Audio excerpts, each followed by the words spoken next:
నమస్తే, welcome to 7AD institute. నేను సాయి కుమార్ అండి. నేను మీకు పంపించినటువంటి నేను రాసుకున్నటువంటి తెలుగు కాంటెంట్కి సంబంధించినటువంటి నోట్స్ మన వాట్సాప్ గ్రూప్లో షేర్ చేశాను.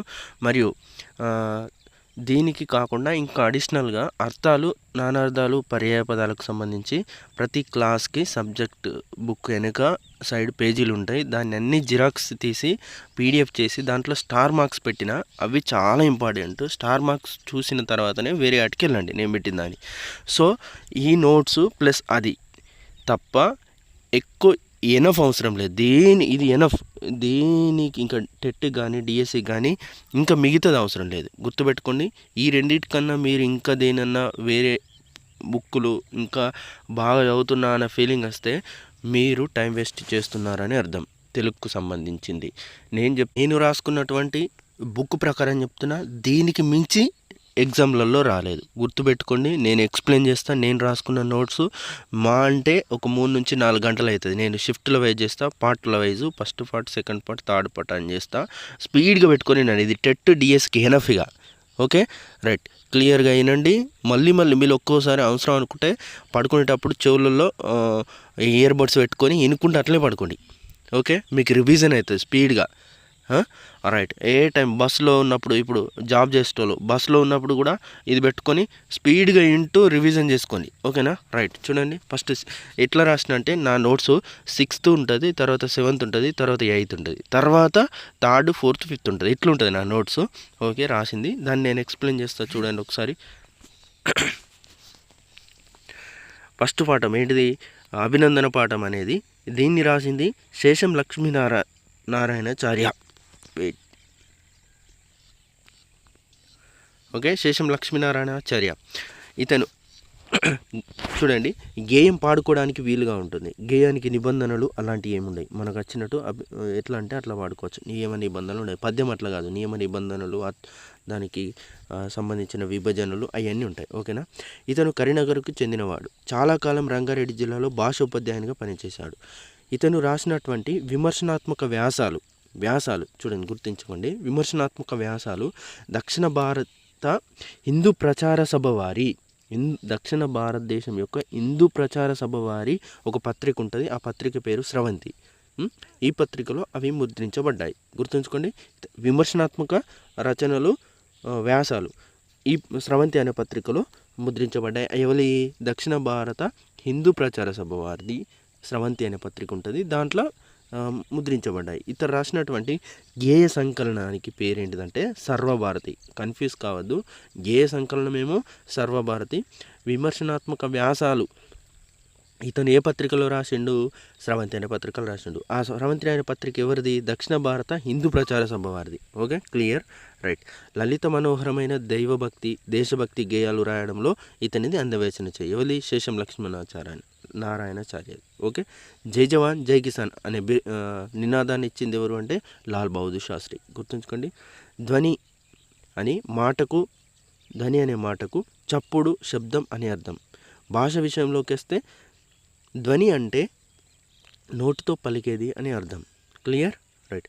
భాషా ధ్వనులకు చెందిన అక్షరపు గుర్తుల పట్టికను వర్ణమాల లేదా అక్షరమాల అని అంటారు. ఓకేనా? రైట్. ఈ అక్షరమాల లేదా వర్ణమాలలో అచ్చులు, అల్లులుగా విభజించబడి ఉంటాయి. రైట్. అక్షరమాలలో అల్లు ఎట్లా ఉన్నా పొల్లుగా పలికే ధ్వని. ఇప్పుడు మా తీసుకోండి, నా తీసుకోండి, ఏదైనా తీసుకోండి, పొల్లుగా పలికే ధ్వనిగానే అల్లుని తీసుకోవాలి. ఎట్లా అంటే మా అంటే ప్లస్ మాగా తీసుకోవాలి, ప్లస్ ఆగా తీసుకోవాలి. అది ఎప్పుడైతుంది? ఉమ్ముకు ఆ కలిసింది కాబట్టి ఇక్కడ ఏమవుతుంది? మాగా తీసుకోవాలి. Clear, right.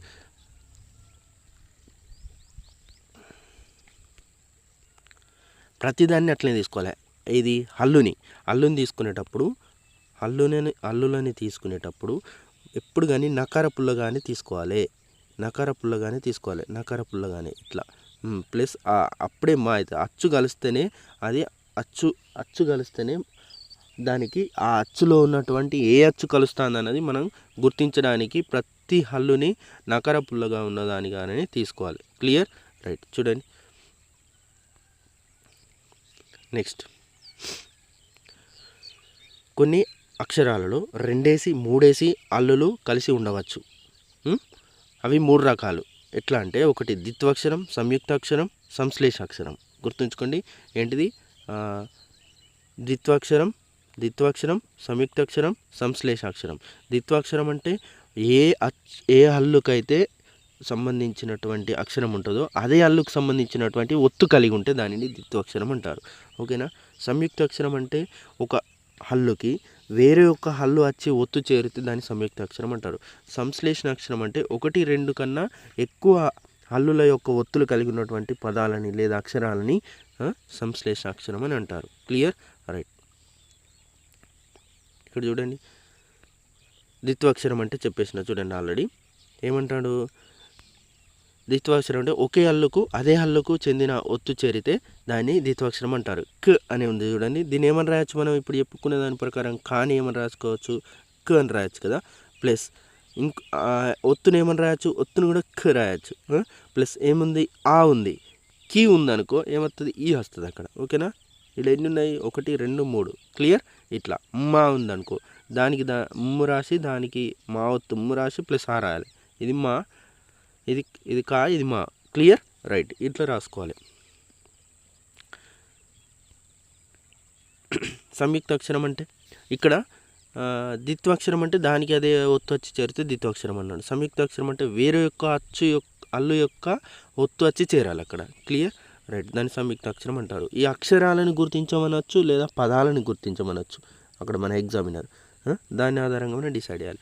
సంయుక్తాక్షరం అంటే ఒక హల్లుకు వేరొక హల్లుకు చెందినటువంటి ఒత్తు చేరితే దానిని సంయుక్తాక్షరం అంటారు. క్లియర్.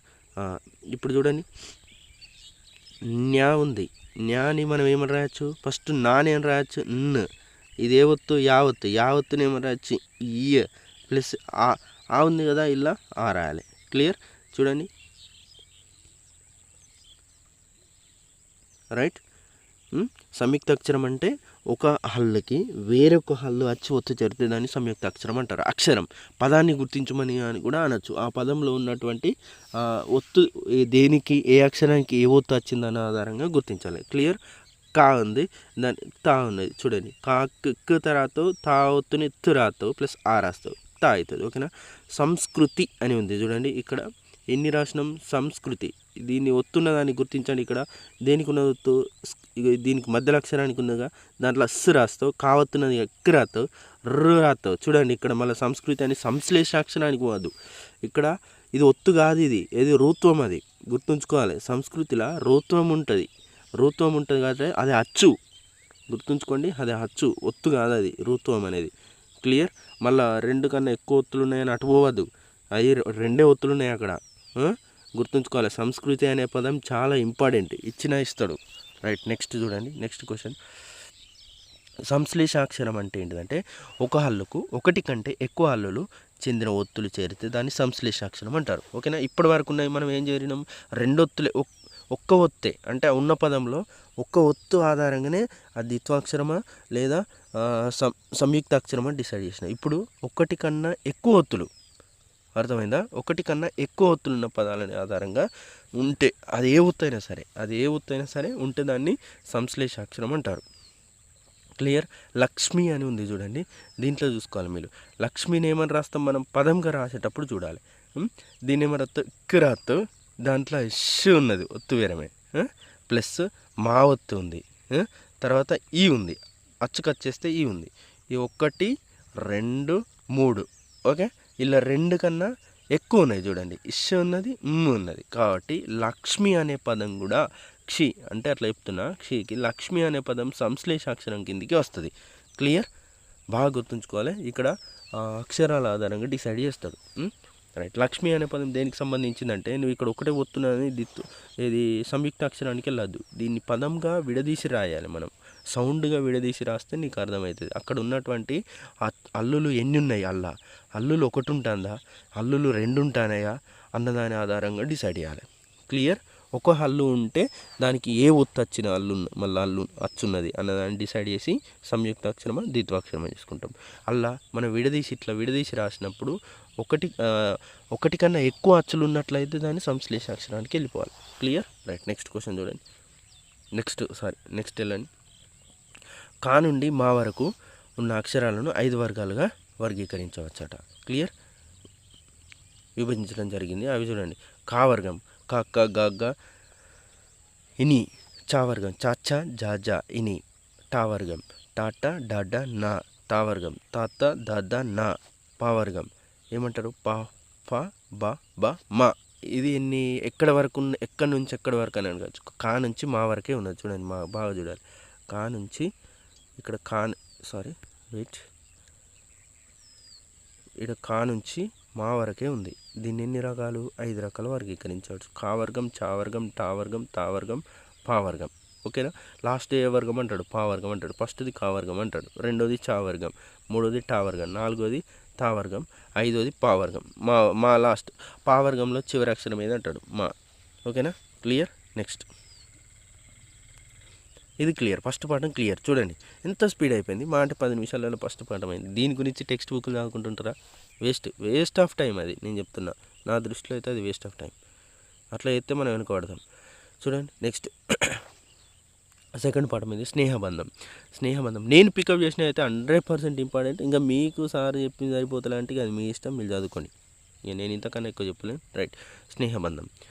కథ అంటే చూడండి, స్నేహబంధంలో అసలు కథ అంటే ఒక డెఫినేషన్ ఇచ్చింది. కథ అంటే ఏంది? ఆకట్టుకునే కథనం, సరళత, పాత్రకు తగిన సంభాషణతో కూడుకొని ఉన్నదే కథ. క్లియర్?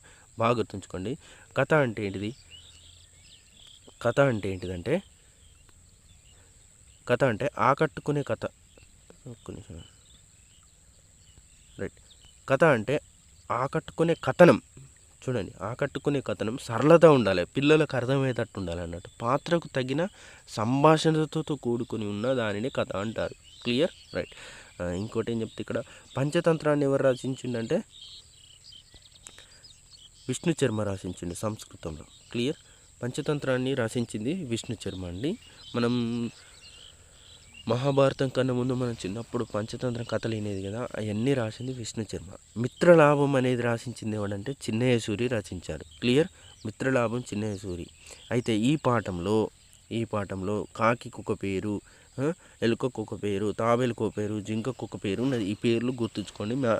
మ్యాచ్ ద ఫాలోయింగ్ ఇస్తే ఇవ్వచ్చు. కాకి అంటే పతనకం. ఓకేనా? చూడండి, లఘుపతనకం. ఓకే. ఎలుక అంటే హిరణ్యకం. తాబేలు మందారకం. జింక అంటే చిత్రాంగుడు అంటే దాని మీద బొట్లు ఉంటాయి కాబట్టి, అంటే మచ్చలు ఉంటాయి కాబట్టి చిత్రాలు ఉన్నట్టు గుర్తుంచుకోండి. మందారకం అన్న తాబేలు. ఎలుక అంటే హిరణ్యకం గుర్తుంచుకోండి. ఇది మన వినాయకుని యొక్క వాహనం హిరణ్యకుడు అంటారుగా, ఆనంద్యుడు అనే పేరు ఉంటుంది అతనికి. రైట్. కాకి అంటే లఘుపతనకం గుర్తుంచుకోండి. ఈ పేర్లు మ్యాచ్ ద ఫాలోయింగ్ ఇస్తే ఇవ్వచ్చు. క్లియర్? నెక్స్ట్ ప్రకృతి వికృతి పదాలు ఇక్కడ టెక్స్ట్ బుక్లో పాఠంలోనే మెన్షన్ చేసినవి చూద్దాం ఒకసారి. ఏం మెన్షన్ చేసిన ప్రకృతి వికృతి పదాలు చూడండి. ఏమంటాడు? ప్రకృతి వికృతి పదాలు. అటవి అంటే అడవి, స్నేహం అంటే నెయ్యం, సాయం అంటే సాయం, సహాయం అంటే సాయం గుర్తుంచుకోవాలి. రైట్. ఇంకేమున్నది? రాత్రి అంటే రాత్రి, రాత్రి అంటే రాత్రి, ఆకాశం అంటే ఆకాశం. వర్ణమాల మూడుగా విభజించవచ్చు వర్ణమాలని. అంటే వర్ణమాల అంటే ఏంది? అక్షరాలు కదా, అక్షరమాలని వర్ణమాల అని అన్నాడు. ఓకే.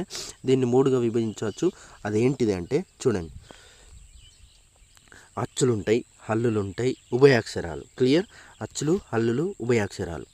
ఏముంటాయి వర్ణమాలలో? అచ్చులు, హల్లులు, ఉభయాక్షరాలు. అచ్చులు అంటే ఏంటిది? ఏడికి లేడుకుంటాయి అని అంటాడు. గుర్తుంచుకోవాలి. అచ్చులు ఆ నుండి అవు వరకే ఉంటాయి. అవు వరకే ఉంటాయి. గుర్తుంచుకోవాలి. అంహాలు రావు. ఇప్పుడు వరకు వీడియో చూస్తున్న వాళ్ళకు నేను ఛాలెంజ్ చేస్తా, చాలామందికి అంహాలు రాసే పద్ధతి తెలియదు. చూడండి, అంహ అంటే ఎట్లా రాస్తా ఉంటే ఆ పెట్టి సున్న పెడతాం. ఇంకోళ్ళు ఏం రాస్తారు? అంహ అంటే ఇది రాసే పద్ధతి. మనోళ్ళు ఏం రాస్తారు? సెకండ్ అంహ అంటే ఆ పెట్టి 2 సున్నలు పెడతారు. ఇది తప్పు. మన పలికే పదంగా రాసేటప్పుడు చూడాలి. ఏం రాస్తాం? ఫస్ట్ది ఆ పెట్టి సున్న పెడతావు. అహా అంటే ఏం రాస్తావు? ఫస్ట్ అనే రాలే, 2వ రాస్తావు చాలామంది. మనం గుర్తుంచుకోండి, ఇది కూడా ఇచ్చిన ఎత్తాడు. రైట్. నువ్వేం హా అంటావా? హా అంటావు అంతే. కాబట్టి ఫస్ట్ అక్షరానికి విసర్గ పెట్టాలి. క్లియర్? రైట్. అంటే అచ్చులు ఏడికెళ్ళి ఏడుకున్నాయి? అచ్చులు ఆ నుంచి హౌ వరకు మాత్రమే ఉన్నాయి. Clear right. మరి అచ్చులు ఎన్ని అవుతాయి ఒకసారి లెక్క పెట్టండి. ఫస్ట్ది 1 2 3 4 5 6 7 8 9 10 11 12 13 14 అచ్చులు ఎన్ని 14 14. Clear right. మళ్ళీ అచ్చులను అశ్వాక్షరాలు దీర్ఘ అచ్చులు అశ్వ హచ్చులు దీర్ఘ హచ్చులు అని 2 రకాలుగా వర్గీకరించవచ్చు అచ్చులను కూడా. Clear right. ఏమంటాడు అక్కడ అశ్వాక్షులు అంటే ఒకే మాత్ర కాలంలో ఉచ్చరించే అచ్చులని అశ్వాక్షరం. ఒకే మాత్ర కాలం అంటే ఒక క్షణకాలంలో అంటాం అంతే. ఆ అంటే ఇది దీర్ఘ అచ్చు. అంటే ఒకే క్షణకాలంలో ఇట్లా అన్నట్టు పలుకుతాం కదా, వాటిని ఒకే క్షణంలో ఒకే మాత్రకాలంలో పలికేదాన్ని అశ్వాక్షరం అశ్వ అచ్చులు అంటారు. దీర్ఘ అవి చూడండి అశ్వాక్షులు ఏమున్నాయి చూడండి క్లియర్. ఇ ఉ రు ఏ ఓ చూడండి ఎన్ని ఉన్నాయి 1 2 3 4 5 6. క్లియర్. అశ్వాక్షులు ఎన్ని 6. రైట్. మళ్ళీ ఇక్కడ వచ్చేసి దీర్ఘాక్షులు ఎన్ని ఉంటాయి 14కి 6 పోతే 8 ఉంటాయి. చూడండి కావాలితే లెక్క పెడదాం.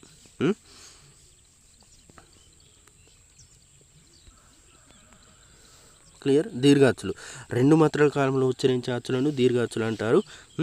రైట్. దీంట్లో ఏమేమి ఉన్నాయి ఏమేమి ఉన్నాయి ఆ ఈ ఊ రు ఏ ఐ ఓ ఔ ఎన్ని ఉన్నాయి 1 2 3 4 5 6 7 8.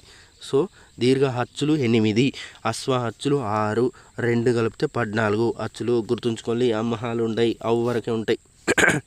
నెక్స్ట్ జలుబైంది కొంచెం అండర్స్టాండ్ చేసుకోండి. ఉచ్చారణ విధానం ఆధారంగా హల్లులు ఉంటాయి కదా. ఇప్పుడు హల్లుల గురించి చేద్దాం.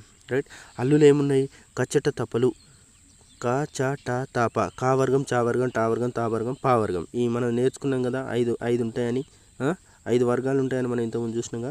ఈ 5 వర్గాలని పరుషాలు అని అంటారు. ఓకేనా రైట్. నెక్స్ట్ సెకండ్ ఉన్నటువంటి గ జ డ ద బ ఇది సరళాలు అంటారు. గుర్తుంచుకోవాలి. కచ్చట తపలు ఏంటి పరుషాలు, గజడ దబలు అంటే ఏంటి సరళాలు. చాలా ఎగ్జామ్లల్లో ఇచ్చింది ఇదే. ఇది సరళాలను గుర్తించండి, పరుషాలను గుర్తించండి. ఈ రెండింటిని కలిపి అల్ప ప్రాణులు అంటారు. ఎందుకంటే ఒత్తులు లేవు దీంట్లో. గుర్తుంచుకోండి. కింద ఒత్తులు అంటే కింద జట్కిచ్చేటివి. ఇప్పుడు చా ఉందా, ఇది కింద జట్కలేదు, కింద జట్కిచ్చింది చ అని కొంచెం ఒత్తి పలుకుతాం చూడండి. దాన్ని అట్లాంటి పదాలు ఇలా లేవు. గుర్తుంచుకోండి. ఉన్నాయా లేవు. కాబట్టి వీటిని ఏమంటారు అల్ప ప్రాణులు అంటారు. అట్లా కాకుండా ఈ రెండింటిలో కలిపి కింద జట్కిచ్చేవి ఉంటాయి. ఖా తర్వాత ఖ అని వాళ్ళకి ఉంటాయి. ఘ జ ట డ ప బ వీటిని మహాప్రాణులు అంటారు లేదా వర్గయుక్కులు అని కూడా అంటారు. అంటే ఎట్లియచ్చు అల్ప ప్రాణులను గుర్తించండి అనియచ్చు, లేదా పర్షాలను గుర్తించండి అనియచ్చు, సరళాలను గుర్తించండి అనియచ్చు, మహాప్రాణులను గుర్తించండి అనియచ్చు. ఒక అక్షరం ఇచ్చి అక్షరాలు ఇచ్చి వర్గయుక్కులను అంటే మహాప్రాణులకే వర్గయుక్కులు అని అర్థం. గుర్తుంచుకోండి. Clear right. ఇప్పుడు ఏమనొచ్చు అంటే ఒక పదం ఇచ్చి అల్ప ప్రాణం ఉన్నటువంటి పదాన్ని గుర్తించండి అనొచ్చు. ఒక అక్షరం ఇచ్చి అనొచ్చు. క్లియర్. సరళాలు పరుషాలు మహాప్రాణులు దీన్నే వర్గయుక్కులు అంటారు. క్లియర్. ఇది గుర్తుంచుకోవాలి. రైట్. నెక్స్ట్ చూడండి. ఇది చూడండి. ఇన్యా ఇని నా నా మా చూడండి. ఇని ఇనా నా అనా నా మా వీటిని ఏమంటారు అంటే అనునాసికాలు. మీరు అనునాసికాలు అంటే ముక్కు ద్వారా పలిగేటి అని అర్థం. ముక్కు మూసుకుంటే వీటిని పలకలేం సరిగా. సో వాటిని అనునాసికాలు అని అంటారు. గుర్తుంచుకొని అనునాసికాలు 1 2 3 4 5 ఉన్నాయి. క్లియర్. అనునాసికాలు 5 ఉన్నాయి. యావారాలు వీటిని అంత్యాలు అని అంటారు. ఓకేనా. ఇవన్నీ ఉన్నాయి 1 2 3 4 ఉన్నాయి యావారాలు. గుర్తుంచుకోండి 4 ఉన్నాయి. షా సా సా హా వీటిని ఊష్మాలు అంటారు. ఊది పలికేటివి ఊష్మాలు. ఉభయాక్షరాలు అంటే ఏంటి అని గుర్తించండి అని అనొచ్చు. చూడండి ఉభయాక్షరాలు 0. ఉభయాక్షరాలు ఏంటి 0 విసర్గ అరసున్నా. ఓకే. ఇంకోటి ఏంది లాస్ట్ టైం ఇచ్చినటువంటి బిట్ ఒకటి నేను చెప్తాను చూడండి.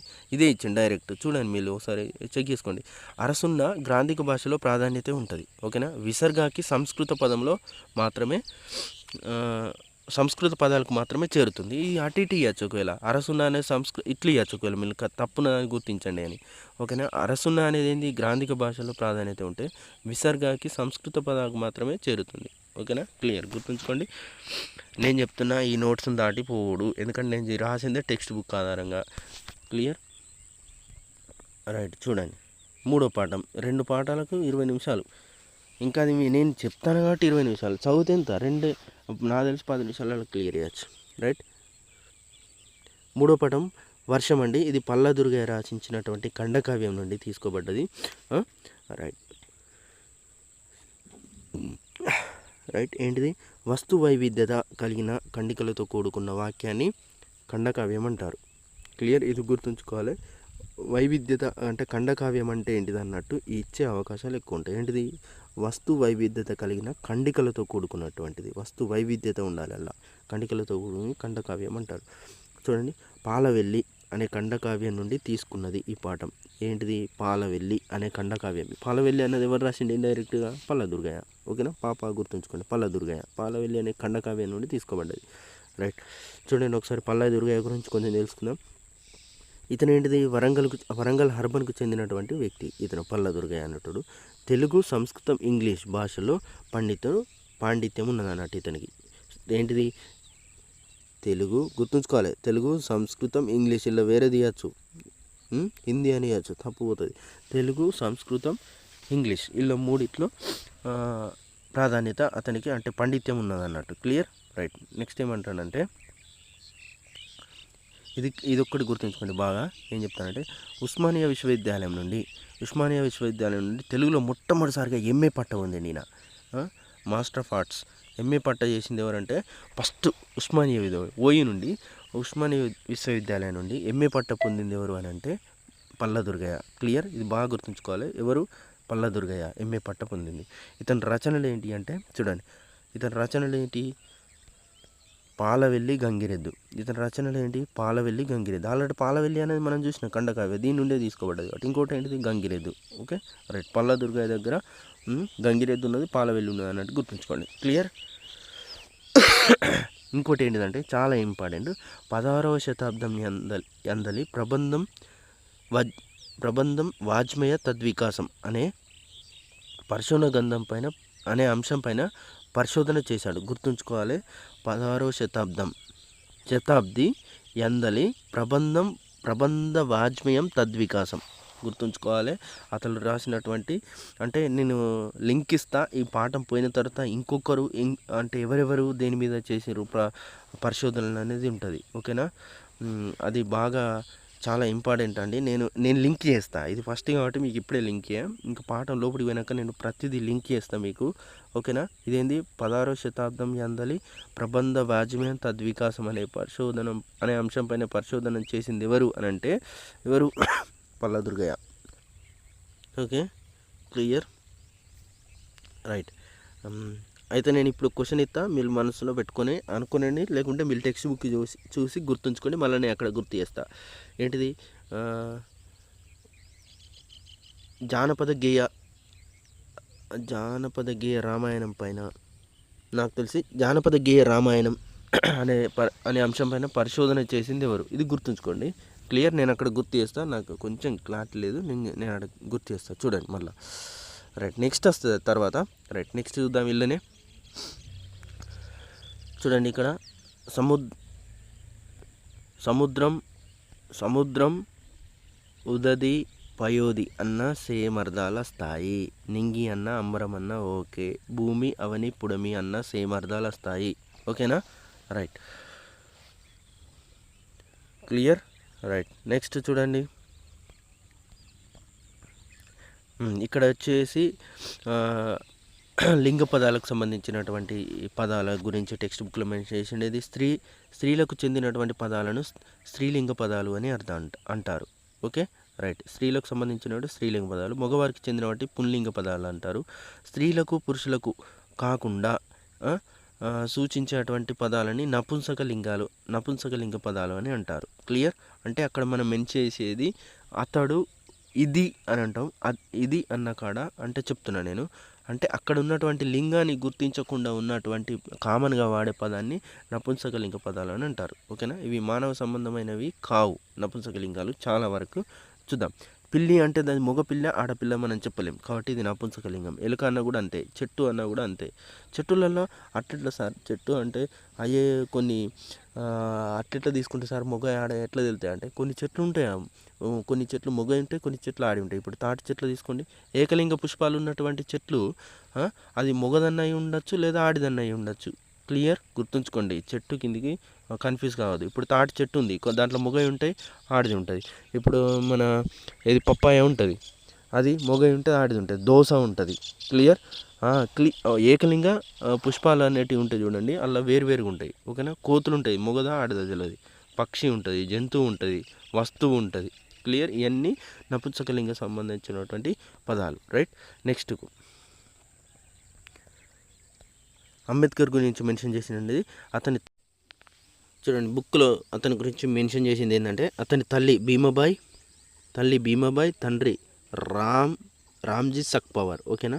అతను మవ్ అనే గ్రామంలో జన్మించాడండి. అతను 14వ సంతానంగా జన్మించాడు అంబేద్కర్. ఓకే. అయితే ఇక్కడ ఏం మెన్షన్ చేసిండంటే, కేలుస్కర్ అనే వ్యక్తి గౌతమ బుద్ధుని జీవిత చరిత్రను అంబేద్కర్ బహుమతి ఇచ్చాడు. చూడండి, గౌతమ బుద్ధుని యొక్క జీవిత చరిత్రను ఎవరు అంబేద్కర్ బహుమతి ఇచ్చాడంటే కేలుస్కర్ అనే వ్యక్తి. ఓకేనా. రైట్. అంబేద్కర్ యొక్క చివరి కాలంలో, అంటే అతని జీవితంలోని చివరి కాలంలో ఇది బౌద్ధ మతాన్ని స్వీకరిస్తాడు. చూడండి, అక్కడికి వెళ్ళి ఇది వేసిన అవకాశాలు ఇస్తారు. అయితే ఇంకేమన్నా అంటే, బౌద్ధ మతం నుండి స్వేచ్ఛ, సమానత్వం, సౌభృతత్వం అనే అంశాలు ఉంటాయి. క్లియర్. దాని నుంచి గ్రహించబడ్డాయి. ప్రపంచంలోకి వెళ్ళి అతిపెద్ద గ్రంథాలయం ఎక్కడుందండి? లండన్ లైబ్రరీలో ఉంది. లండన్ లైబ్రరీ ప్రపంచంలోకి వెళ్ళి అతిపెద్ద గ్రంథాలయం లండన్ లైబ్రరీ. ఇతను ఏమంటాడంటే, చిన్న రాష్ట్రాల ఏర్పాటుతోనే దేశం అభివృద్ధి చెందుతుంది అని అంటాడు. ఓకే. క్లియర్. మన తెలంగాణ మూమెంట్లో కూడా మెన్షన్ చేస్తాడు. అతను ఏం చెప్తాడంటే, ఒకే భాష మాట్లాడేటువంటి రాష్ట్రాలు ఉంటే మంచిదే, అంతే. అట్లనే కాకుండా వివిధ భాషలు మాట్లాడేటోళ్ళు కూడా రాష్ట్రంలో ఉండొచ్చు అని చెప్తాడు. ఓకేనా. అతను ఇది నన్న అవుట్ ఆఫ్ ది సిలబస్, గుర్తుంచుకోండి. ఓకే. రైట్. అంటే చిన్న రాష్ట్రాలతోనే దేశం అభివృద్ధి చెందుతుందని అతను భావించాడు. రైట్.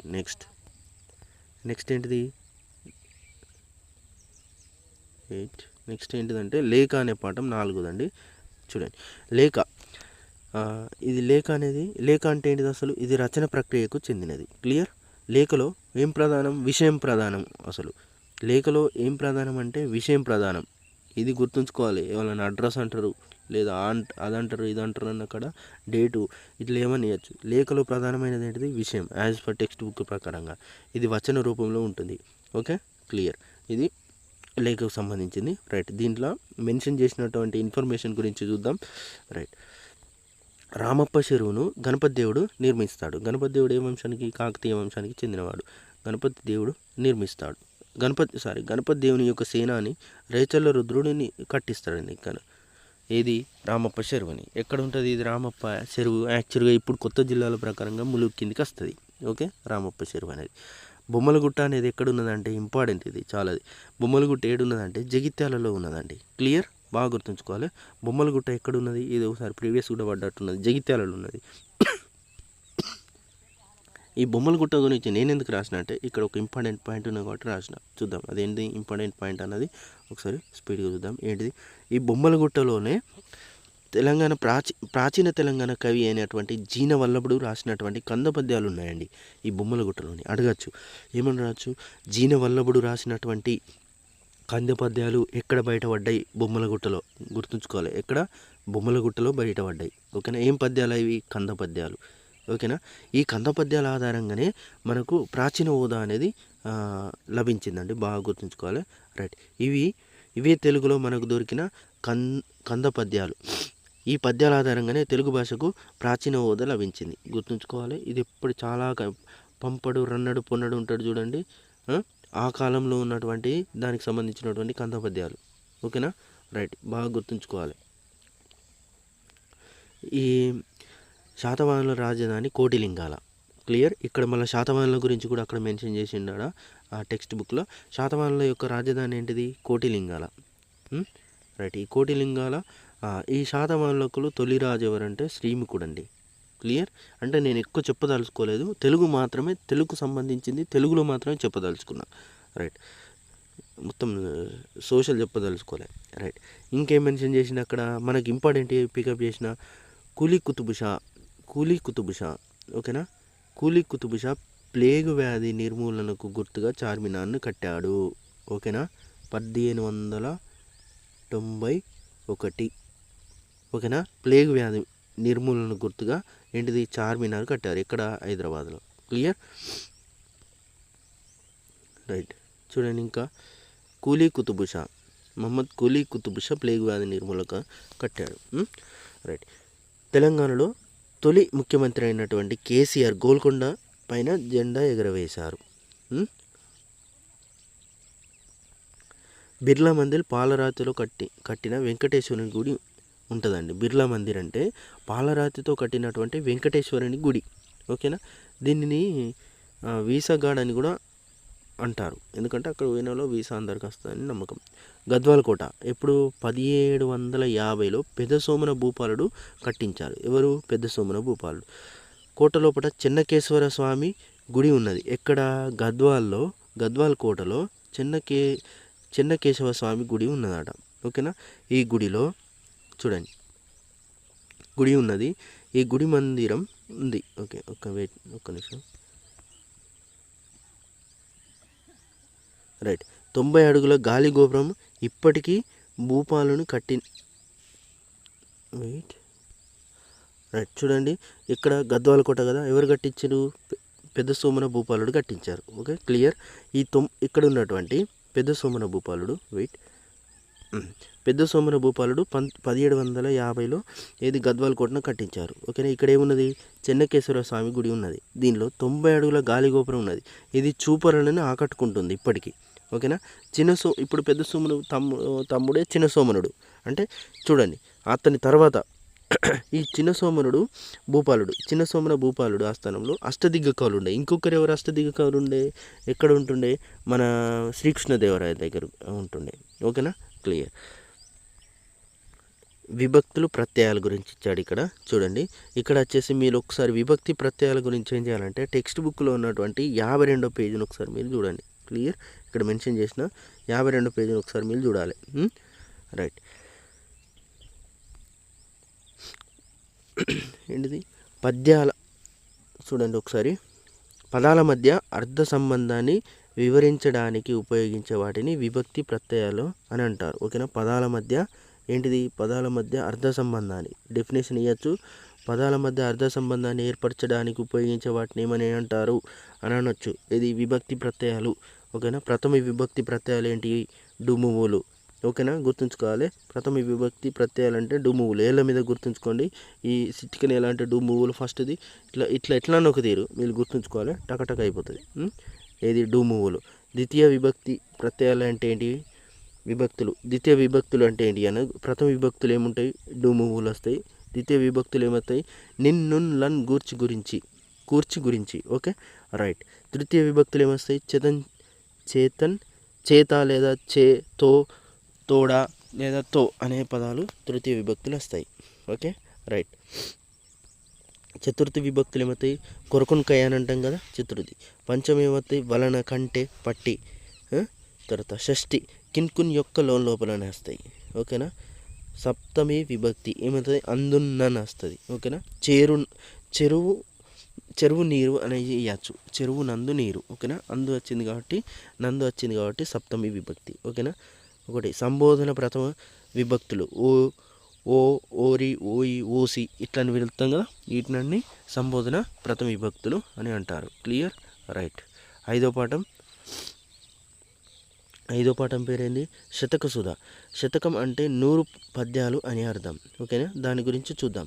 సుమతి శతకాన్ని రచించింది ఎవరు? సుమతి శతకాన్ని రచించింది బద్దెన అండి. క్లియర్.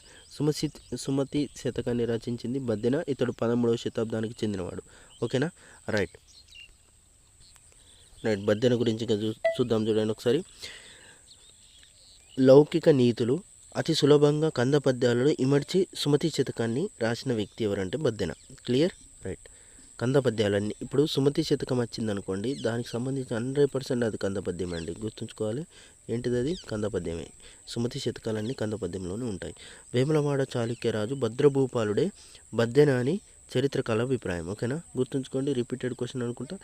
బద్దెనికి మరో పేరు ఏంటిదంటే భద్రభూపాలుడే. ఎవడు ఏ ఏ రాజ్యానికి చెందిన? వేములవాడ చాళుక్య రాజ్యానికి సంబంధించినటువంటి. ఓకేనా, క్లియర్. నెక్స్ట్ నీతిశాస్త్ర ముక్తావళి అనే గ్రంథాన్ని కూడా రచించాడండి. గుర్తుంచుకోవాలి, నీతిశాస్త్ర ముక్తావళి అనేది గ్రంథం. ఓకే, సుమతి శతకం అనేది పద్యం. క్లియర్. నీతిశాస్త్ర ముక్తావళి అనేది ఒక గ్రంథం. ఇతడు ఎందుకంటే ఇక్కడ నేను చెప్పాను చూడండి, ఇక్కడ లౌకిక నీతులు అని అన్నాం కదా, అందుకే నీతిశాస్త్ర ముక్తావళి అనేది ఆ నీతులకి వెళ్ళి లౌకిక నీతులు అనే పదాన్ని తీసుకోబడ్డది. రైట్. నెక్స్ట్ ఏమున్నది చూడండి, శ్రీకాళహస్తీశ్వర శతకం దూర్జటి రచించాడండి. ఇతడు 16వ శతాబ్దానికి చెందినవాడు. ఇతడు ఎవరు? శ్రీకృష్ణదేవరాయల అష్టదిగ్గకాల్లో దూర్జటి ఒకరండి. ఇతడు 16వ శతాబ్దానికి చెందినవాడు. రైట్. శ్రీకృష్ణదేవరాయల ఆస్థానంలో ఉండే అష్టదిగ్గకాల్లో ఇతను ఒకడు. శ్రీకాళహస్తీశ్వర శతకంతో పాటు శ్రీకాళహస్తీశ్వర మహాత్యం అనే ప్రబంధాన్ని గుర్తుంచుకోండి. శ్రీకాళహస్తీశ్వర మహాత్యం అనేది ఏంటిది? ప్రబంధం. శ్రీకాళహస్తీశ్వర శతకం వేరు, శ్రీకాళహస్తీశ్వర మహాత్యం అనేది ఏంటి అని అంటాడు. కింద శతకం, ప్రబంధం ఇది అని అన్నప్పుడు మనం గుర్తించాలి. శ్రీకాళహస్తీశ్వర మహాత్యం అంటే ఏంటిది? ప్రబంధం. శ్రీకాళహస్తీశ్వర శతకం అంటేనేమో ఇది 100 పద్యాలకు సంబంధించింది. క్లియర్. రైట్. ఇంకేమంటాడు? ఇతని బిరుదు చూడండి, అతులిత మాధురి మహిమ అనే బిరుదు ఉన్నదండి. ఇదేంటిది? అతులిత మాధురి మహిమ అనే బిరుదు ఉన్నది. ఎవరికి? దూర్జటికి. ఎవరు ఇచ్చిండంటే శ్రీకృష్ణదేవరాయలు ఇచ్చారు. ఓకేనా, రైట్. నెక్స్ట్ ఏంటిది? కుమారి శతకం. పక్కి వెంకట నరసింహ కవి రచించిండండి కుమారి శతకాన్ని. 17వ శతాబ్దానికి చెందినటువంటి ఇతని వ్యక్తి. కుమార శతకం ప్లస్ కుమారి శతకం ఈ రెండు ఉంటాయి. అవి కొంచెం డిఫరెంట్గా ఉన్నది, చూడాలి. కుమారి శతకం పోయినసారి కాంట్రవర్సీ అయింది, ఆడు మార్క్ ఇచ్చాడు. కుమారి ఉన్నది, కుమార ఉన్నది. రైట్. అయితే మనకు ఇచ్చింది అయితే కుమారి శతకం. ఓకే, తెలుగు శతకంలో ప్రసిద్ధి అయినటువంటివి ఇతను. ఏడిది? చిన్న చిన్న పద్యాలతో ఆధునిక సమాజానికి అవసరమైన నీతులను సులభ రీతుల్లో చెప్పాడు ఇతను. ఎవరు? పక్కి వెంకట నరసింహ కుమారి శతకాన్ని రచించింది. Okay, right. శుభశీత రత్నావళి ఏనుగు లక్ష్మణ కవి అండి. శుభశీత రత్నావళి రచించింది ఎవరు? ఏనుగు లక్ష్మణ కవి. ఇతడు 18వ శతాబ్దానికి చెందిన వ్యక్తి. సంస్కృతంలో భర్తృహరి ఏంటిది? శుభశీత త్రిశతి అనే అనే దాన్ని రాస్తాడు. శుభశీత త్రిశతి అనేది రచించింది ఎవరు అంటే భర్తృహరి. క్లియర్. దాన్ని తెలుగులోకి అనువాదించింది ఎవరంటే ఏనుగు లక్ష్మణ కవి. ఓకేనా. పెద్దాపుర ఆస్థానంలో పెద్దవాడ గ్రామవాసి ఇతను. Okay, right. ఎవరు? ఏనుగు లక్ష్మణ కవి. ఇతని రచనల గురించి మీరు గుర్తుంచుకోవాలి. నేను ఇంకోసారి ఏం చేస్తా అంటే అందరు కవులకి సంబంధించినటువంటి రచనలు ఒక రాసి 6 to 8 వరకు ఎక్స్ప్లెయిన్ చేస్తా ఒకసారి. అంటే వాళ్ళకి వీళ్ళకి డిఫరెంట్ ఏంటిది, ఎవరిది ఏంటిది అన్నది కూడా చెప్తా. ఇప్పుడైతే మీరు వినండి. రచనలు ఏంది? ఏనుగు లక్ష్మణ కవి శుభశీత రత్నావళి, రామేశ్వర మహత్యం, విశ్వామిత్ర చరిత్ర, గంగా మహత్యం. ఓకేనా. మీరు ఇట్లా గుర్తుంచుకునేటప్పుడు ఏం చేయాలంటే శుభశీత రత్నావళి అనేది మనకు గుర్తుంటుంది. ఓకేనా, రైట్. ఏం చేయాలంటే ఇక్కడ రామేశ్వర మహత్యమును గంగా మహత్యం ఒక్కటి రాసుకొని విశ్వామిత్ర చరిత్ర కూడా ఉంటుంది అతనిది. ఓకేనా. ఏది? ఏనుగు లక్ష్మణ కవి. ఏం రాస్తాడు? శుభశీత త్రిశతి అనేది భర్తృహరి రాసినటువంటి సంస్కృతం దాన్ని తెలుగులోకి అనువాదిస్తాడు. ఎవరు? ఏనుగు లక్ష్మణ కవి. తన రచనలు ఏంటిది? శుభశీత రత్నావళి, Rameshwara Mahatyam, Vishwamitra Charitra, Ganga Mahatyam. Okay, right. Next Prabhutanaya Shatakam. ఇది కోకుట్ల నారాయణ. ఇతను రంగారెడ్డి జిల్లాకు సంబంధించినటువంటి వ్యక్తి. తనయ అనే మకుటంతో ప్రభుతనయ శతకాన్ని రచించాడు. తనయ అనేది మకుటం ఉంటుందండి, చివరకు ఉన్నటువంటిది. ఓకేనా. పద్యంలో చివరకు ఉన్నదాన్ని మకుటం అంటారు, దాన్ని తనయ అని అంటారు. అది ప్రభుతనయ శతకంలో రాస్తాడు. ఓకేనా. ప్రభుతనయ శతకాన్ని రచించింది ఎవరు? కోకుట్ల నారాయణరావు. ఓకేనా. గాంధీ తాత శతకం. చిరశనగల కృష్ణమాచారి అండి. ఇతని తెలంగాణ గాంధీ అని కూడా అంటారు, నాకు తెలిసి లేదు, 100% అంటారు అతన్ని. రైట్. చూడండి, చిరశనగల కృష్ణమాచార్య. ఇతడెవరు? నిజామాబాద్లో ముర్తాడులో జన్మించాడు. ఇతను ప్రముఖ శతావధానిగా పేరొందినటువంటి వ్యక్తి. ఎవరు? చిరశనగల కృష్ణమాచార్య. రచనలు ఏంటి? కళాశాల అభ్యుదయం, రామానుజ చరిత్ర, చిత్ర ప్రబంధంతో పాటు రత్నమాల అనే ఖండకావ్యాన్ని రచించాడు. బాగా గుర్తుంచుకోవాలి. నేను మంచిగా మళ్ళీ ఎక్స్ప్లెయిన్ చేస్తా కవుల గురించి, కానీ ఇప్పుడు ఒకసారి వినండి. ఏంటిది? కళాశాల అభ్యుదయం, రామానుజ చరితం, చిత్ర ప్రబంధంతో పాటు రత్నమాల అనే ఖండకావ్యాన్ని రచించాడు. ఎవడు? సిరిశనగల్ కృష్ణమాచార్యులు. ఓకేనా. అభినవ కాళిదాసు అని ఇతనికి బిరుదున్నదండి. అభినవ కాళిదాసు అనే బిరుదున్నది. బిరుదుల మీద ఎక్కువ ఫోకస్ చేయకండి, కానీ గుర్తుంచుకోండి, అభినవ కాళిదాసు అనే బిరుదుంది. ఓకే.